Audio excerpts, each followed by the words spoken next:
राज्यसभा के सभापति के एक बयान से देश की राजनीति में बवाल मच गया है। उपराष्ट्रपति और राज्यसभा के सभापति मुश्किलों में फंसते नजर आ रहे हैं। उनकी इतनी आलोचना कभी नहीं हुई थी। कांग्रेस से लेकर सभी विपक्षी पार्टियां सभापति और भाजपा को खरी खरी सुनाने में जुटी हुई हैं।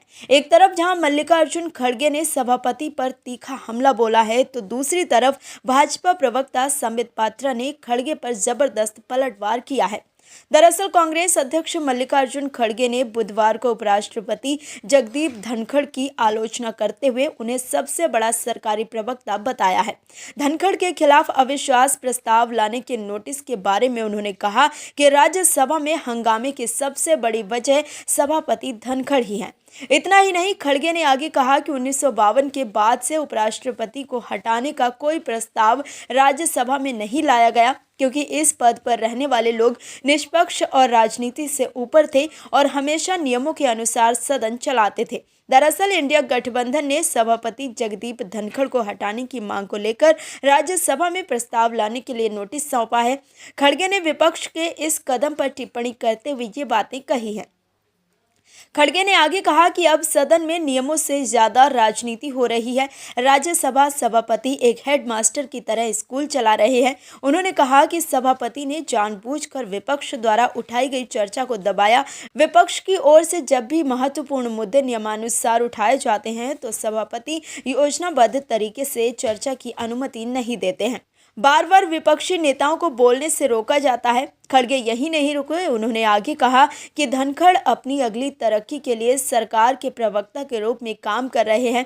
मुझे ये कहने में कोई हिचकिचाहट नहीं है कि राज्यसभा में सबसे बड़े व्यवधानकर्ता खुद सभापति हैं। बता दें कि धनखड़ उपराष्ट्रपति बनने से पहले बंगाल के गवर्नर थे और मुख्यमंत्री ममता बनर्जी उन पर गंभीर आरोप लगा चुकी हैं।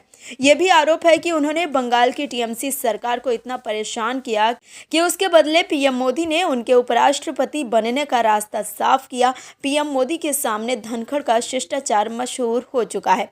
दूसरी तरफ खड़गे के इन बयानों पर पलटवार करते हुए भाजपा नेता संबित पात्रा ने प्रेस कॉन्फ्रेंस की और आरोप लगाया कि सोरोस और गांधी नेहरू परिवार के रिश्तों को लेकर संसद में जो मुद्दा उठाया गया है, कांग्रेस उसे ध्यान बांटने के लिए ही उपराष्ट्रपति के खिलाफ नोटिस लाई है। पात्रा ने कहा कि एक तरफ संविधान पर चर्चा की और भारत का संसद बढ़ रहा है, और दूसरी तरफ एक बात स्पष्ट हो गई है कि कांग्रेस के मन और कर्म में कहीं भी संविधान के प्रति सम्मान का भाव नहीं है।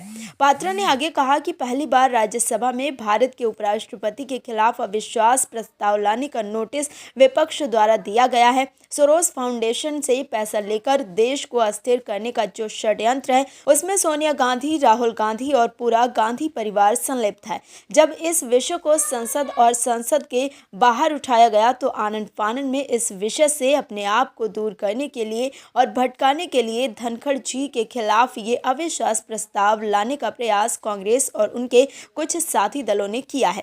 उन्होंने आगे कहा कि कुछ दिनों पहले ही भाजपा ने सोनिया गांधी जी का एक फाउंडेशन से लिंक का खुलासा किया था। जॉर्ज सोरोस किस तरह से इस फाउंडेशन को फंड करते थे, किस तरह से ये फाउंडेशन कश्मीर को भारत से अलग करना चाहता था।